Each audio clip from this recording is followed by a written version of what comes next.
Hi friends, this is Anjum from civils daily. आज explainer में उस कंट्रोवर्सी के बारे में बात करने वाले हैं जो 21 जनवरी को सुबह से चल रही थी। यानी आपने जितने न्यूज़ चैनल देखे होंगे, न्यूज़ चैनल्स पे तो ये था ही। और वैसे भी जहां आप बात करेंगे यही बात हो रही थी कि अमर जवान ज्योति क्या अब बुझा दी जाएगी, या क्या है पूरा का पूरा मामला, क्या है। Is the eternal flame of Amar Jawan Jyoti extinguished. आप कभी इंडिया गेट जब गए होंगे, आप में से बहुत सारे लोग गए ही होंगे, और जो नहीं भी गए हैं वो इस समय तो खैर वहाँ पर ड्यू टू कंस्ट्रक्शन बंद है। लेकिन जो पहले गए होंगे उन्होंने देखा होगा कि इस तरह का एक अमर जवान ज्योति वहाँ पर होती थी, और ये चार तरफ ये लौ उसमें जल रही होती थी। और यहाँ पर कुछ आपको हमारे सैनिक खड़े हुए रहते थे एक ही पोस्चर में, है ना। तो ये बनाया गया था अमर जवान ज्योति 1971 में। रीज़न था कि जो युद्ध में लोग मारे गए थे 71 के, तो उनको श्रद्धांजलि देने के लिए ये बनाया गया था। और इंडिया गेट का स्ट्रक्चर आपको पता है 1931 का, if I am not wrong. तो 1931 में का वो स्ट्रक्चर था, कॉलोनियल स्ट्रक्चर था। और जितने हमारे भारतीय सैनिक मारे गए थे वर्ल्ड वॉर 1 वर्ल्ड में, तो उनके लिए उनके नाम वहाँ पर आपको लिखे हुए दिखते हैं। तो उनको श्रद्धांजलि देने के लिए वो वहाँ पर आपको नाम दिखाई दे जाएंगे। तो कहा यह गया कि वर्ल्ड वॉर 1, वर्ल्ड वॉर 2 और उसके बाद फिर 1971, इन तमाम युद्धों में जितने लोग मारे गए थे उनका वो प्रतीक था, न कि भारतीय स्ट्रक्चर का। इस तरह की बातें जो है सामने आई, मैं आगे हम जब बात करेंगे इस कंट्रोवर्सी के बारे में तो देखेंगे। लेकिन ahead of 75th Republic day celebration, तो ये डिसीजन लिया गया कि अमर जवान ज्योति जो इंडिया गेट पे है वो उसको मर्ज कर दिया जाएगा with the flame of national war memorial. और वो वॉर मेमोरियल 2019 में फरवरी में प्राइम मिनिस्टर नरेंद्र मोदी ने वो इनॉग्रेट किया था। और अगर आप वॉर मेमोरियल आपने देखा हो, तो वॉर मेमोरियल में काफ़ी सारे आपको चक्र मिलेंगे, राउंड्स देखने को मिलेंगे, है ना। सर्कल्स हैं वहाँ पे काफ़ी सारे। अभी मैं आपको उसकी इमेज दिखाने वाला हूँ, ये कि कौन कौन से चक्र हैं। तो वहाँ पर एक लॉ जलती है, तो कहा गया कि वहाँ पे उसको मर्ज कर दिया जाएगा। अब बहुत से लोगों ने कहा कि the flame will be extinguished, the words which are being chosen are not right as per the BJP government. Government is saying that the words which you are using, that extinguished, is not correct, because the Jyoti is not extinguished, balki it is going to be merge with the flame of national war memorial. यानी बुझाई नहीं जा रही है, बल्कि उस law को, दो लॉ जल रही थी उनको एक किया जा रहा है। और बुझाना इसको गलत वर्ड है, लेकिन अ, हर शब्द के अपने अपने मतलब होते हैं। दो को एक करना, एक को बुझाना और एक को जलाने जैसा होता है ना। तो उसके भी अपने अपने अर्थ होते हैं। और जब आप लॉ पढ़ रहे होते हैं तो वकालत में तो पढ़ाया ही यह जाता है, और सियासत तो पूरी की पूरी शब्दों के खेल पर ही टिकी हुई है ना। तो ये यहाँ पर चल रहा था। तो इसको लेके सुबह से ही कांग्रेस वर्सेस बीजेपी हो रखा था, बिकॉज ये जो अमर जवान ज्योति है ये कांग्रेस के टाइम की है, 1971-72 इंदिरा गांधी के समय की है। और अभी का जो वॉर मेमोरियल है वो प्राइम मिनिस्टर नरेंद्र मोदी के टाइम का है। तो it will automatically become BJP versus Congress. तो ये पूरी की पूरी कंट्रोवर्सी थी। नाउ कांग्रेस इज सेइंग कि BJP wants to rewrite history which is not possible, because उसका अपना महत्व है 1971 का और अमर जवान ज्योति का। लेकिन बहुत से लोगों का ये कहना है कि एक देश में दो युद्ध स्मारक यानी दो वॉर मेमोरियल नहीं हो सकते। आप दुनिया के किसी भी मुल्क में जाएंगे एक ही वॉर मेमोरियल होता है। और बहुत सारे लोगों का कहना है कि एक वॉर मेमोरियल है तो दो तरह की फ्लेम्स क्यों, can we have the two institutions, we can't have the two institutions. ये बहुत से वेटरन जो आर्मी पर्सोनल और फॉर्मर डिप्यूटी चीफ वगैरह हैं उनकी बाइट्स अगर आप देखें तो आपको यूट्यूब पर मिल जाएंगी, वहाँ पर उन लोगों ने ये बात कही है। तो 3:30 बजे ये प्रोग्राम एक हुआ था, यहाँ से ज्योति, ये जो फ्लेम है इसको लेकर गए और वॉर मेमोरियल की फ्लेम के साथ मिला दिया गया और इसको बुझा दिया गया। ये कैसे जल रही थी? 24 घंटे जलती थी, लोग खड़े रहते थे और आपको पास में जाने की इजाज़त नहीं होती थी। ये हम लोग आगे देखने वाले हैं। तो opposition strongly hit out at the centre for its decision. Now this is the structure of war memorial. ये पीछे आपको इंडिया गेट दिख रहा होगा। अच्छा, इंडिया गेट का जो पूरा का पूरा परिसर है, पूरा का पूरा जो एरिया है, उसी के अंदर वॉर मेमोरियल भी आता है और उसी के अंदर ये इंडिया गेट भी आता है, यानी कि इंडिया गेट से मात्र 400 मीटर्स पर ये वॉर मेमोरियल बना हुआ है। Now if you see this war memorial, ये जो आपको बाहर का जो चक्र दिख रहा है ना, ये दिस इज नोन एज रक्षक चक्र, यानी सर्कल ऑफ प्रोटेक्शन। आपने ये सर्कल ऑफ प्रोटेक्शन है ना। और अगर आप ये देखें दिस, आप थोड़ा पहले आ जाते हैं, रक्षक चक्र के बाद ये जो बाहर वाला चक्र है, ये है वीरता चक्र, है ना। वीरता चक्र is a circle of bravery, है ना। सर्कल ऑफ ब्रेवरी, ये देखिए लिखा हुआ अ, वीरता चक्र, सर्कल ऑफ ब्रेवरी। ये सबसे बाहर का सर्कल ऑफ प्रोटेक्शन, यानी रक्षक, रक्षा यानी प्रोटेक्शन, रक्षक, है ना। तो रक्षक चक्र, then this is Veerta Chakra यानी circle of bravery. It covered gallery bronze mural depicts the battle of Longewala, Ganga Sagar 1971 की वॉर थी, तिथवाल, रेजांगला 1962 की वॉर, देन ऑपरेशन मेघदूत और ट्राइडेंट, इन सब के नाम आपको यहाँ पर दिखेंगे वीरता चक्र।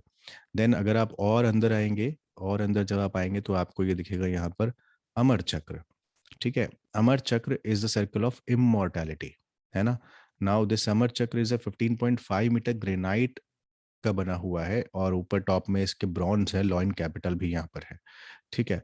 Now now this is a hollow centre which is a PM lit an eternal flame, और यहीं पर वो फ्लेम जो है अमर चक्र पर जलती है। ठीक है, यहीं पर है वो सब कुछ। दिस इज वॉर मेमोरियल, उसके पीछे ये 400 मीटर की दूरी पर इंडिया गेट। दिस इज त्याग चक्र, चक्र ऑफ सेक्रीफाइस यानी सर्कल ऑफ सेक्रीफाइस।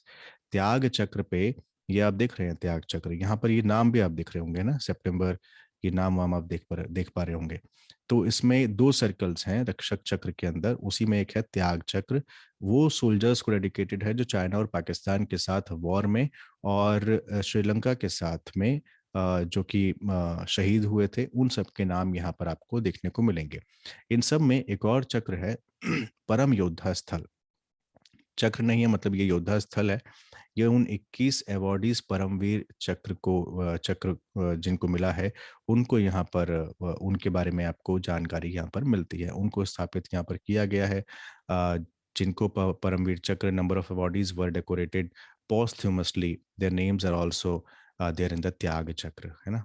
तो ये परम योद्धा स्थल पे आपको परमवीर चक्र वालों की अवॉर्डीज जो है 21, उनकी जानकारी मिलेगी। ओपन 9 to 6:30 होता है विंटर्स में, और 7:30 समर्स तक में। एंट्री फ्री है, और एक बार में 250 persons can go inside the war memorial, and that's it, है ना। तो ये पूरा का पूरा स्ट्रक्चर है लटियंस दिल्ली, और ये पूरा का पूरा वो Edward Lutyens and Herbert baker baker जिन्होंने उस समय की दिल्ली की नींव रखी थी, यानी कि पूरा का पूरा डिजाइन इन दो लोगों ने किया था, लटियंस एंड बेकर ने। हर्बर्ट बेकर और एडवर्ड लटियन, इनके बारे में पढ़िएगा, बड़े शानदार आदमी थे। तो ये रात में कुछ इस तरह से दिखता है आपका national war memorial. It also commemorate दो सोल्जर्स हु पार्टिसिपेटेड, ये बहुत इंपॉर्टेंट है, and made supreme sacrifice in the United nation piece keeping missions, जो कि piece keeping missions United Nations के अलग अलग देशों में चलते रहते हैं, अफ्रीका में हो, मिडल ईस्ट में हो, या कहीं पर भी हो। और humanitarian assistant disaster relief, HADR, है ना, उनमें जो पार्टिसिपेट करते हैं, और ऑपरेशन काउंटर इंसर्जेंसी ऑपरेशंस या लो इंटेंसिटी कॉन्फ्लिक्ट जो होते हैं लीको, उनमें जो पार्टिसिपेट करते हैं, तो उनको भी ये कमेमोरेट करता है, उन सोल्जर्स को भी जिन्होंने इन सब में भी सेक्रीफाइस किया है। तो केवल 1947 से लेकर अब तक के सेक्रीफाइसेस शामिल तो हैं ही, जो कि इंडिया के लिए हुए हैं, उन्होंने किए हैं, but do sacrifices are also be counted here, which are made in UN peace keeping missions और HADR और LICO। तो याद रखिएगा, पहले के मेमोरियल में जो अमर जवान ज्योति और इंडिया गेट पे था, ये सब चीजें उसमें शामिल नहीं थी, ऐसा सेंट्रल गवर्नमेंट कह रही है। Now since independence more than 25,000 personnel have been martyred during the India China war 1962 में, देन 1947 का वॉर, 65 का वॉर, देन 71 का वॉर, देन लिट्टे वाला, श्रीलंका वाला, देन कारगिल कॉन्फ्लिक्ट 1999, है ना। तो ये सब चीजें कहा गया कि इन सब के नाम जो है इन आपको यहाँ पर देखने को मिलेंगे, और वॉर मेमोरियल हमेशा एक ही होता है पूरे देश में। तो इस तरीके से ये पूरा का पूरा कंट्रोवर्सी जो है निकली। तो हुआ ये कि ये जो वॉर मेमोरियल है इसका सबसे पहला जो प्रपोजल था 1960s में आया, बट फिर वो ठंडे बस्ते में चला गया। उसके बाद कई गवर्नमेंट्स आई और कुछ लोगों ने फिर उठाया, लेकिन बन नहीं पाया। 2015 में अपनी ये वाली बीजेपी गवर्नमेंट आती है, एनडीए की गवर्नमेंट आती है, और कैबिनेट इसको अप्रूवल देता है कि मेमोरियल कंस्ट्रक्शन होगा इंडिया गेट कॉम्प्लेक्स में ही। और 2016 में चेन्नई की आर्किटेक्चर कंपनी, चेन्नई बेस्ड जो है, उसको ये कॉन्ट्रैक्ट मिलता है और वो इसको डिज़ाइन करती है और बनाती है। तो अमर जवान ज्योति कहा गया कि 1971 में जो कॉन्सेप्ट हुआ था, इसमें सभी सोल्जर्स के नाम नहीं थे, और चारों तरफ फोर साइड ऑफ दिस कैनोटैफ और सैनोटैफ, अमर जवान इज स्क्रिप्टेड इन गोल्ड। और उसके टॉप पर अगर आपने देखा होगा, एक सेल्फ लोडिंग राइफल स्टैंड है ना, बैरल पे, और उस पे एक हेलमेट है of unknown soldier on the top. ये है ना, तो ये प्रतीक है सोल्जर का, हमारे सोल्जर्स का, कि ये उनका टॉप कैप है और ये उनकी राइफल है, कि ये उनके लिए है। This is L1A1 self loading rifle stand है, और एक बैरल है उसके टॉप पर, और हेलमेट है, और unknown soldier on the top. Also the pedestal is bound 4 out of which one hold a continuously burning flame. एक में हमेशा लौ जलती रहती थी। अब वो कैसे जलती थी, तो 1971 से 2006 तक एलपीजी का यूज होता था। LPG was used as a fuel source, याद रखिएगा। और 2006 के बाद से सीएनजी का यूज होने लगा to burn the flame of Amar Jawan Jyoti. अ, एक चारों लौ में से एक हमेशा जलती रहती थी, but one of the four flames burn through out the year. याद रखिएगा, एक समय पर एक ही जलती थी, और चारों जो पूरे साल यानी 365 into 24 ये जलती रहती थी। इंडिपेंडेंस डे और रिपब्लिक डेज पर चारों फ्लेम्स को जलाया जाता था। यानी 2 दिन साल में ऐसे होते थे जब चारों जलती थी, और बाकी चारों में से एक, जिसको हम लोग नवरात्रि में जो आपके घरों में भी जो अखंड ज्योत जलती है ना, या कि जो बुझती नहीं है 9 दिनों के लिए, सेम वही चीज है। अमर जवान ज्योति अखंड ज्योति थी, और वो हमेशा जलती रहती थी। अब वही काम नेशनल वॉर मेमोरियल पे होगा। ठीक है, ये मैं आपको बता ही चुका हूँ, 1972 और 1971 वाला चीज। नाउ, आज जो स्टेटमेंट्स मीडिया रिपोर्ट्स में पब्लिश हुए पक्ष के और विपक्ष के, उसमें कहा गया था कि कोई ऐसा वॉर मेमोरियल नहीं था जो कि सभी मिलिट्री पर्सोनल को होमेज देता हो, यानी उनको डेडिकेटेड रहता हो, जिन्होंने अपने देश के लिए अपनी जान गंवाई है अलग अलग वॉर्स में, कॉन्फ्लिक्ट्स में। तो जो इंडिया गेट पर जो था, वो डेडिकेटेड सभी के लिए नहीं था, उसमें सारी वॉर्स शामिल नहीं हो रही थी। और एक कॉलोनियल स्ट्रक्चर, यानी वो ब्रिटिशर्स का बनवाया हुआ था इंडिया गेट। और वर्ल्ड वॉर 1, वर्ल्ड वॉर 2 उसमें तो शामिल थे ही। ये देखिए यहाँ पे लिखा है, the name inscribed on the India Gate are only of some martyrs, not all, who fought for the British in World War One and Anglo-Afghan War, and thus is a symbol of the colonial past, है ना। तो sorry, world war 2 नहीं, world war 1, क्योंकि 1931 में I guess बना था।